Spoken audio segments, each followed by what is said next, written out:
les Madrilènes qui performent en sélection. Ça fait du bien, n'est-ce pas? Super. Aujourd'hui, le Brésil jouait contre la Corée du Sud. Et ça a été un match à sens unique. Le Brésil qui gagne 5 buts à 0, la Corée du Sud. Et surtout un doublé de Rodrigo, un but de Vinicius et une passe décisive. Ça fait une passe décisive de Vinicius.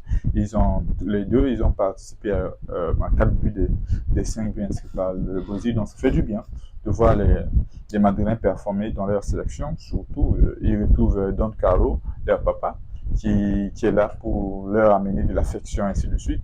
Vraiment, quand ils jouent avec Alain Ancelotti, tu sens que voilà, ils donnent leur âme, quoi. Et ça fait du bien parce que ça va aider leur mental, leur état d'esprit. Et surtout, ça va permettre aussi qu'ils se préparent bien pour ce classico-là.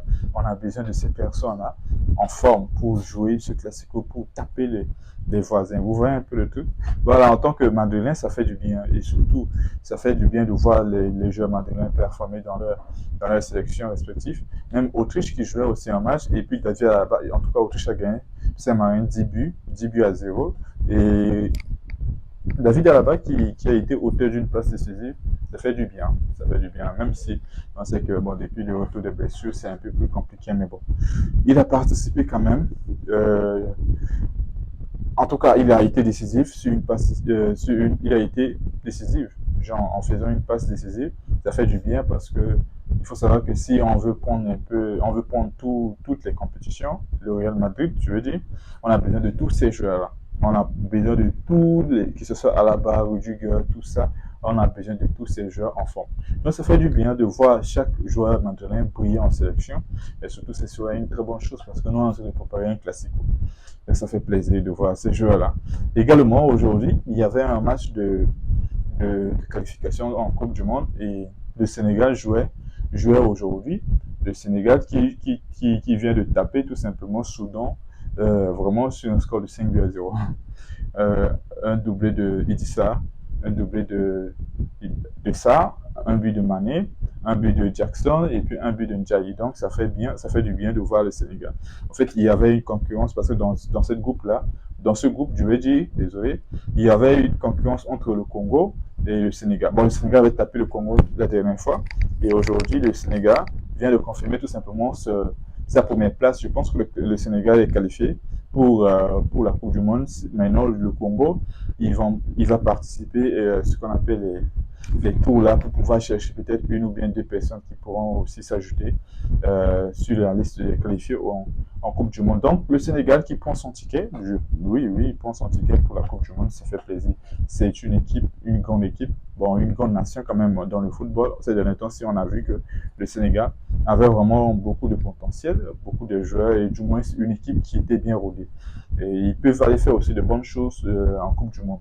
Donc bravo au Lion de la Teranga. Également, il y avait le Congo lui-même qui jouait aussi un match aujourd'hui contre Togo. Et puis le Congo jouait contre Togo, oui. Et ils ont tapé 1-0. Ils ont tapé 1-0. Mais malgré ça, comme les deux, ils ont pris les 3 points et que le Sénégal était en avance. Donc c'est le Sénégal qui reste premier de ce groupe-là. Ça fait du bien. Ça fait du bien. Le Gabon qui jouait contre la Gambie, le Gabon a gagné 4 buts à 3.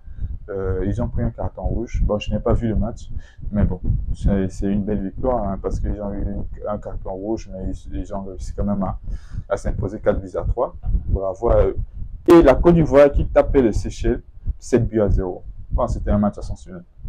Donc aujourd'hui, on a eu des bons matchs, des bons matchs. Moi, je n'ai pas vu le match de Côte d'Ivoire, mais bon, j'ai vu un petit résumé là, donc j'ai vu quand même que c'était une très belle équipe de la Côte d'Ivoire parce que ce sont les champions titres de notre coupe en Afrique, en Afrique, je veux dire, Coupe d'Afrique, je pense que oui, c'est ça. Ce sont les Ivoiriens qui ont remporté la dernière fois la Coupe d'Afrique. La prochaine fois, ça va se jouer au Maroc. Et le Maroc a aussi une très belle équipe. Et ça fait du bien. Aujourd'hui, la Côte d'Ivoire qui gagne 7 buts à 0. Ça montre quand même que nous, ici en Afrique aussi, on a des équipes. Maintenant, après, il ne faut pas avoir ce complexe lorsqu'on sera en mondial. Par la grâce de Dieu, il faudrait que chaque équipe essaie de se donner un fond, comme ce qu'on avait fait, on avait vu faire du Maroc. Malheureusement, ils n'étaient pas arrivés tout simplement à la finale, mais c'était une très bonne chose. Le match, la prestation, on a vraiment tellement. En tout cas, moi, personnellement, j'avais beaucoup apprécié le match en tout cas, le parcours de Maroc en Coupe du Monde. Donc, on espère que peut-être cette année, oui, pour la Coupe du Monde 2026, là, reste Dieu, on espère qu'une équipe africaine va essayer peut-être d'aller titiller, d'aller même à la finale, voire même remporter. Ce serait une très bonne chose, n'est-ce pas? Et que les amis, n'hésitez pas à me dire en commentaire ce qui vous a plu dans la vidéo ou bien dans les matchs que vous avez vus du Brésil ou bien pour les côtes de la Côte d'Ivoire parce que moi je n'ai pas vu.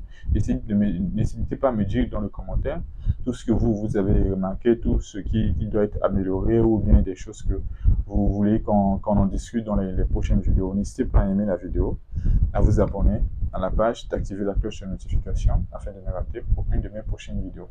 Prenez bien soin de vous.